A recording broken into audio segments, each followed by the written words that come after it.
Buenos días a todos y a todas. Como habrán podido ver, quisimos adelantar este punto de prensa las declaraciones de nuestro subsecretario del Interior, Manuel Monsalve, para poder referirse ante la opinión pública, la ciudadanía, sobre los graves hechos que presenciamos durante la mañana en el Aeropuerto Nacional e Internacional. Producto de lo cual tanto el presidente se ha referido como el subsecretario y nuestras ministras, tanto ministra del Interior como la ministra de Defensa, Maya Fernández, se encuentran en estos momentos reunidas con el director general de la DGAC, el general Jorquera, para poder no solamente evaluar lo sucedido, sino que poder tomar medidas y cursos de acción. Como gobierno, obviamente, consideramos que estos hechos son graves, nos preocupan y nos están ocupando. Pero además, bueno, el día de hoy estamos en una conmemoración muy importante para nuestro país, para el mundo entero, el Día Internacional de las mujeres trabajadoras, a partir de un hecho lamentable, la historia mundial, donde trabajadoras de la industria textil, producto de reivindicar derechos de mejoras salariales, de reducciones de jornada, entre otras, fueron lamentablemente incineradas. En este momento que hemos conmemorado la lucha de muchas mujeres que nos antecedieron, que nos han permitido, por ejemplo, tener derecho a voto, poder tener acceso a la educación, acceso a la salud, poder acceder a espacios de poder, de toma de decisión. También es un momento donde hacemos balance, ¿no? Y vemos qué es lo que nos falta por avanzar hacia una sociedad más inclusiva, más justa. Nuestro gobierno hoy día realizó un acto central acá en el Palacio de la Moneda, planteando cuáles son nuestros 3 ejes principales de trabajo en materia de agenda de género. Y lo mencionaba la ministra de la Mujer que me acompaña, ¿cierto? Muy claramente, ¿no? El primer eje es cero tolerancia a la violencia contra las mujeres. Cuando hablamos de seguridad, también la seguridad y la agenda de seguridad tiene una perspectiva de género. Porque si vivimos en el miedo, ¿cierto? Si sentimos inseguridad cuando caminamos por las calles o cuando nos desarrollamos los espacios de trabajo, en cualquier otra instancia, las mujeres sienten mucho más miedo, ¿no? Por los distintos tipos de violencia que sienten. Y que viven. En segundo lugar, el eje es la promoción de la estabilidad y la independencia económica de las mujeres. Hablamos de la seguridad económica de las mujeres. Cómo garantizamos su independencia, mayor autonomía, para justamente desprenderse de los círculos de violencia y para poder realizarse y desarrollarse integralmente y como corresponde en toda sociedad. Y en tercer lugar, la profundización de los derechos de las mujeres. Porque si bien reconocemos que gracias a las que nos antecedieron hemos podido tener más acceso a derechos, faltan otros derechos a los cuales poder acceder y conquistar. En ese sentido, no solamente comprometemos y reforzamos más bien nuestro compromiso con construir un Chile para todas, sino que también hacemos un balance. Y en eso también la ministra de la Mujer ha sido muy clara de cómo la agenda de género no es una responsabilidad exclusiva de un ministerio que valoramos y que defendemos, que es el Ministerio de la Mujer y Equidad de Género. Esto es una tarea transversal de nuestro gobierno, de todos los ministerios, de todos los ministros y ministras de nuestro gobierno liderado por el presidente Boric. Y hay cosas que nos gustaría destacar. Logramos, por ejemplo, que de una vez por todas las deudas de pensión de alimentos sean pagadas de manera efectiva. Tenemos un registro que ha sido perfeccionado de deudores por parte de este gobierno, ¿no? De deudores de pensiones de alimentos. Ya ese registro está en plena implementación, pero a partir de mayo las deudas se van a empezar a pagar. Las deudas con las mujeres y con los niños y niñas se van a empezar a pagar de manera efectiva.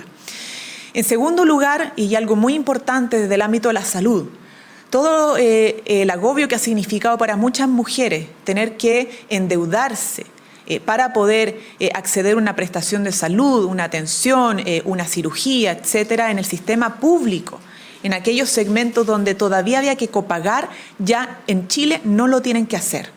Y eso también es una buena noticia para las mujeres y sus familias.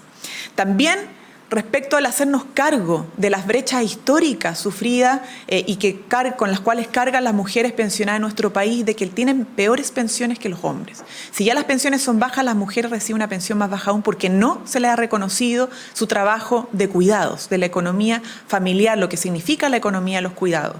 Y la reforma de pensiones que ha sido trabajada como gobierno, pero que ha liderado particularmente la ministra Jara, se está haciendo de una vez por todas cargo de esto. Y eso es un compromiso de nuestro nuestro gobierno por sacarlo adelante y que tanto las actuales pensionadas como las futuras pensionadas puedan acceder a mayor justicia al momento de jubilar. Pero también tuvimos un avance importante respecto a los temas asociados a la violencia, ¿no? Los familiares y las familiares de víctimas de femicidio han reclamado por mucho tiempo la necesidad de que el Estado les garantice una reparación integral. Y este proyecto, liderado por parlamentarias, la diputada Carol Cariola, tuvo un avance significativo el día lunes, acompañado por nuestras ministras en el Congreso Nacional. La reparación integral tiene que ser una realidad para todos aquellos familiares y particularmente niños y niñas que se ven afectados de estos crímenes que son terribles y que condenamos absolutamente. Pero también hoy día va a haber una importante noticia respecto a cómo erradicar y combatir el acoso y la violencia en los espacios de trabajo, los espacios laborales, a través de la aprobación del convenio 190 de la OIT. También una demanda histórica de las mujeres trabajadoras. Pero no me quiero quedar solamente en balance. La ministra de la Mujer va a mencionarles, ¿cierto?, lo que han sido los principales anuncios el día de hoy, así que le doy paso y le doy la palabra a nuestra ministra de la Mujer, Antonia Orellana. Muchas gracias, ministra Vallejo. Quiero partir además, al igual que señalaba la ministra Vallejo, enviando mis condolencias a la familia del funcionario de la Dirección General de Aeronáutica Civil, que lamentablemente falleció luego de los hechos en el aeropuerto.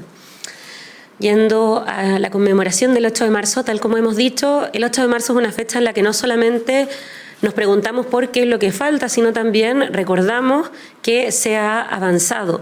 Hoy las mujeres tenemos una vida distinta que las de nuestras abuelas o bisabuelas, y eso es gracias al avance particularmente del movimiento de mujeres, cuyas conquistas no son solo para ellas, sino para todas.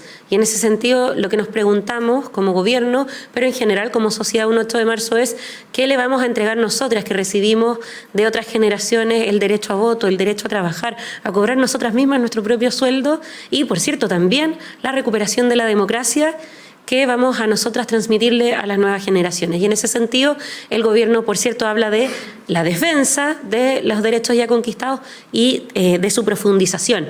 Y en ese sentido, y tal como señalaba la ministra Vallejo, este lunes partimos con buenas noticias. Se aprobó en la Cámara de Diputados el proyecto de reparación integral que, entre otras cosas, permite habilitar una pensión para los niños y niñas cuya madre ha sido asesinada por un femicidio, que en la mayoría de los casos significa quedar en una orfandad total en la práctica, porque la mayoría de los femicidas son sus padres. En otro sentido, también le asegura el fuero laboral a las sobrevivientes de femicidio frustrado por todos los procesos que deben enfrentar. Pero este año 2023, y gracias a que el desastre económico que anunciaban algunos no ocurrió, sino que por el contrario, gracias al trabajo del equipo económico del gobierno, la situación ha ido mejorando, pudimos recuperar los empleos perdidos durante la pandemia. Y por lo tanto, hoy nos toca hacernos cargo de los debates de las deudas que existían antes del COVID-19. Y una fundamental es la idea del cuidado. Como decía la ministra Vallejo, ya hemos iniciado un camino para el Sistema Nacional de Cuidado a través de la implementación del registro de cuidadoras, a la que todas las personas, por supuesto mujeres, pero todas las personas que cuiden a un tercero dependiente en forma severa pueden inscribirse en registrosocial.gov.cl con su clave única. Vamos a iniciar pronto los diálogos sociales para un sistema de cuidados y a finales de año esperamos presentar ese proyecto de ley. Y en particular, una de las demandas más sentidas que tienen la mayoría de las mujeres de nuestro país tiene que ver con el acceso a sala cuna. Injustamente y por décadas, las mujeres hemos cargado con el costo que significa la sala cuna en nuestros niveles de contratación y en nuestros salarios. La evidencia internacional muestra que una de las formas más eficaces para erradicar la brecha salarial es teniendo políticas de sala cuna. Y por eso, para alcanzar la autonomía económica de las mujeres, es que hoy día el presidente Gabriel Boric, gracias a un trabajo que hemos hecho en conjunto con muchos ministerios, pero en particular con el Ministerio del Trabajo, puedo anunciar que vamos a enviar durante el transcurso de este año un proyecto de ley que modifique el artículo 203 del Código del Trabajo y que en grueso permita dos cosas. Primero, eliminar el tope de trabajadoras, número 20, ¿cierto?, para que las empresas de todos los tamaños tengan la obligación de proveer la sala cuna. Y, en segundo lugar, dejar de cargar ese costo solamente en las mujeres.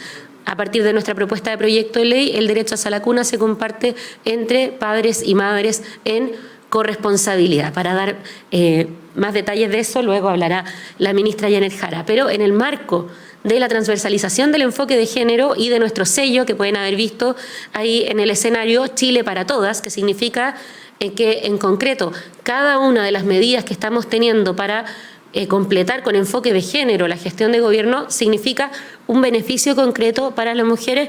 Tenemos otras medidas que han sido trabajadas transversalmente por los ministerios. Una de ellas, los anticonceptivos a precio justo. ¿Por qué? Porque los anticonceptivos, en particular los orales, son el método más usado por las mujeres del país y son también un gasto de bolsillo importante. En el marco de la ley de la Central Nacional de Abastecimiento, el Ministerio de Salud va a incorporar un listado de 27 anticonceptivos que concentran el total del 60% del consumo de las mujeres en Chile. Estos anticonceptivos corresponden a, en una mayoría, los administrados por vía oral, pero también algunos que son dispositivos intrauterinos, parches y otros. Calculamos que esto va a generar un ahorro anual para las mujeres que los ocupan de 200.000 pesos mensuales. Pero eso no es el único anuncio que ha trabajado la ministra Jimena Aguilera. Ella ha estado dedicada hace meses a reducir los tiempos de espera. Y hay una lista de espera en particular que es muy sensible, que es un procedimiento sencillo pero que entrega mucha dignidad. Así como en algún momento se trabajó con la sonrisa de mujer, nosotras queremos también que las mujeres puedan reír tranquilas. Y es por eso que la ministra Aguilera ha anunciado un esfuerzo especial en el proceso de resolución de tiempos de espera para resolver el 100% de las cirugías de incontinencia urinaria que llevan más de 2 años de espera. Es una medida tan chiquitita, pero para las que conozcan cómo impacta esto en el día a día de las mujeres que sufren de incontinencia, de mucha dignidad. Asimismo, el Ministerio del Interior, dentro de la agenda de seguridad que ustedes saben ha estado trabajando con distintos sectores, va a incorporar la Ley Integral de Violencia contra las Mujeres, lo que nosotras sabemos va a potenciar su tramitación. Y, por supuesto, hay iniciativas que son financiadas por el Fondo de Transversalización del Enfoque de Género. Voy a detallarles algunas porque el detalle lo pueden encontrar, por cierto, en nuestras redes. Por ejemplo, que detectamos durante este año que muchas chilenas en el extranjero, y probablemente en algunos de los medios que están aquí presentes habrán cubierto aquellos casos, se encuentran muy desorientadas cuando sufren este tipo de violencia. Y es por eso que a través del Fondo de Transversalización financiaremos atención y orientación psicosocial y jurídica en nuestros consulados y embajadas, para que las mujeres chilenas no estén solas en ningún lado, tampoco cuando viven en el exterior. En segundo lugar, que vamos a incorporar a las emprendedoras de las regiones de Biobío y Magallanes a los proyectos de hidrógeno verde. Son el futuro del desarrollo de nuestro país y queremos que esa industria, a diferencia de lo que en algún momento fue la minería, que se ha ido revirtiendo, participen las mujeres de igual a igual desde un inicio.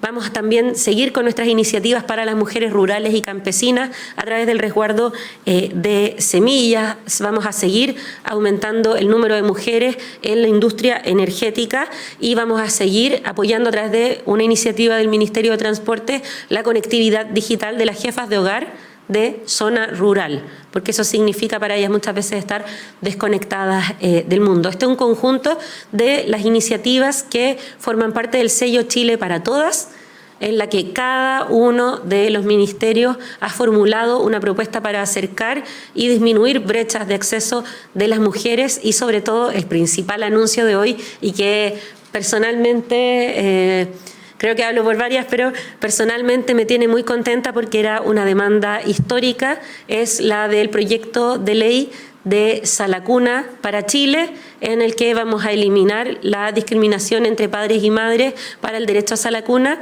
y vamos a eliminar el tope de 20 trabajadoras. Bueno, buenas tardes. Señalar que este proyecto de ley, como señala la ministra Orellana y la ministra Vallejo, es algo muy necesario para fortalecer la empleabilidad en nuestro país y también para el desarrollo de la vida de las mujeres con autonomía.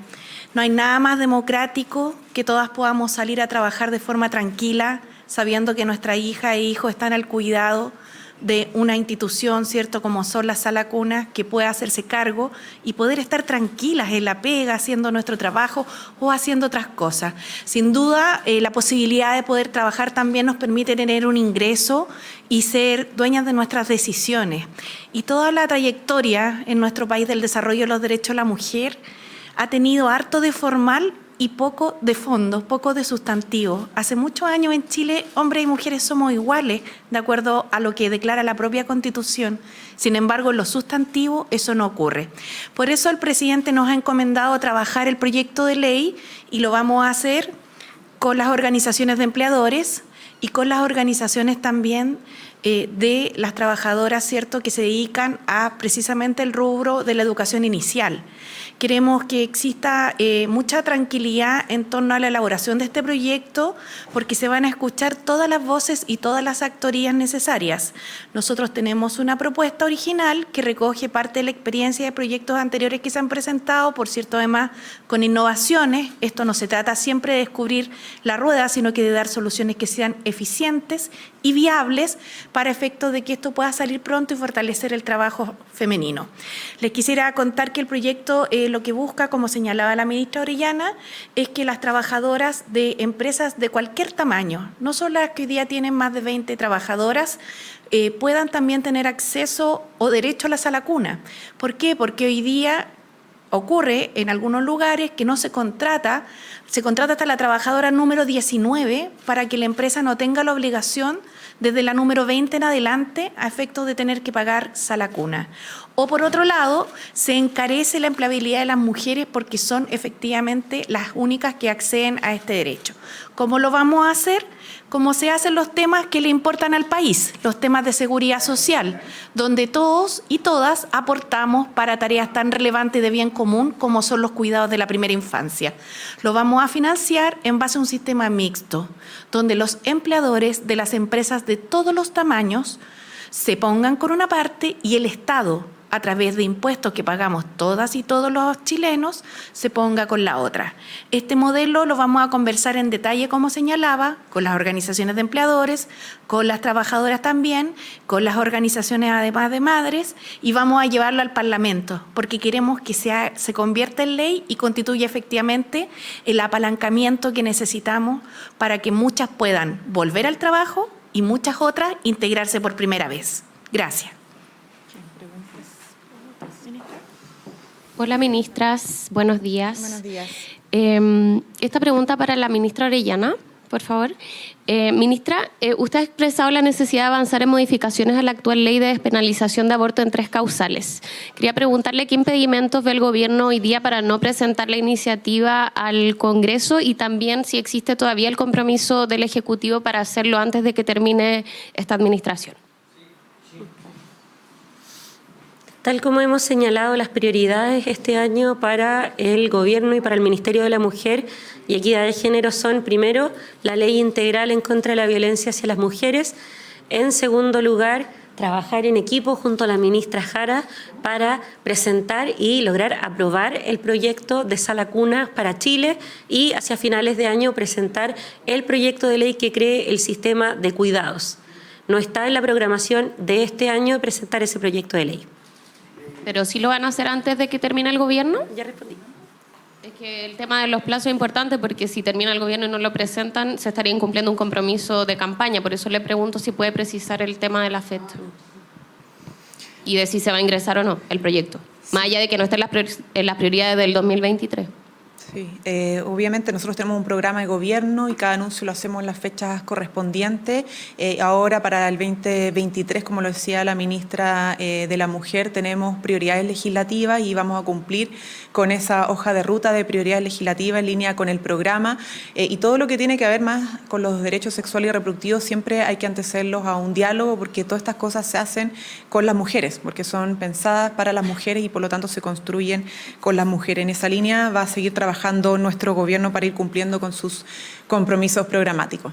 La siguiente pregunta. Sí, ministra, ¿cómo está? Muy buenos días. Bueno, le quiero llevar a un tema similar, pero que ocurrió ayer en la sala del Congreso de la Cámara, en donde el diputado de la carrera dijo que no cree que el hemiciclo sea el lugar adecuado para traer a nuestros niños, pero sí cree que deberíamos tener un espacio para poder traerlos.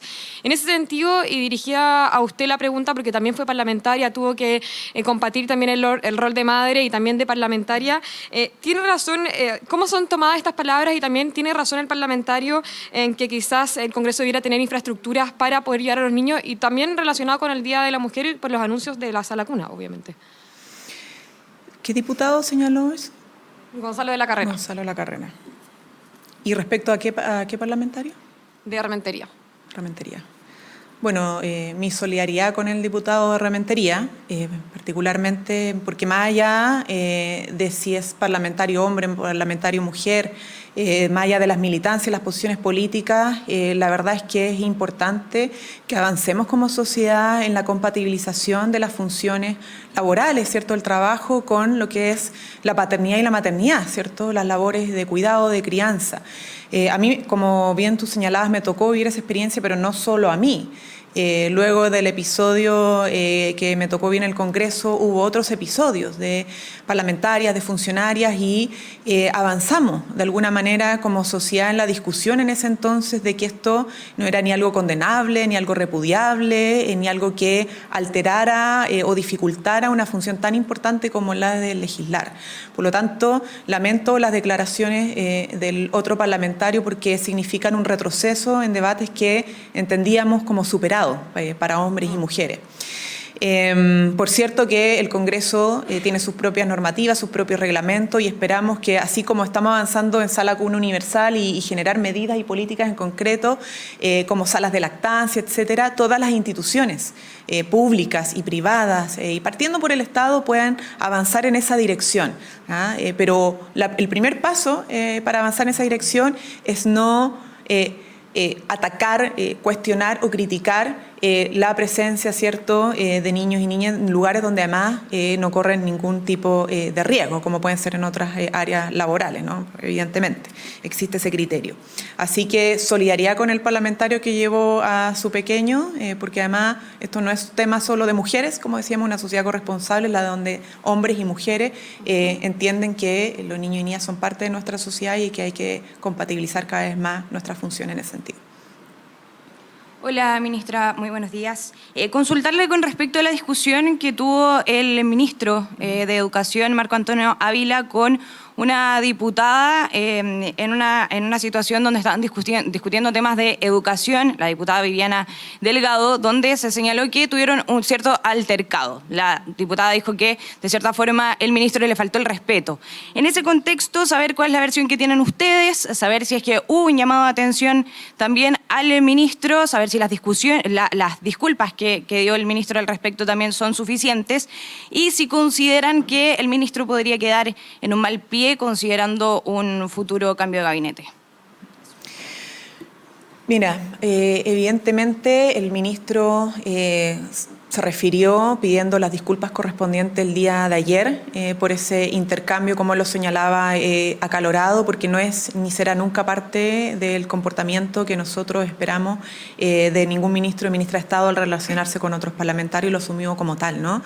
Y el tema de fondo que plantea la parlamentaria en lo que fue la interpelación, creemos que es un tema que hay que abordar y considerar, y es parte de la agenda del gobierno y parte del ministro en particular, que podamos compatibilizar tanto el enfrentar de manera decidida aquellas situaciones donde se produce contaminación ambiental junto con la garantización del derecho a la educación, ¿no? Y tomamos esa decisión, por ejemplo, con lo que fue el cierre de la Fundición Ventana, ¿no?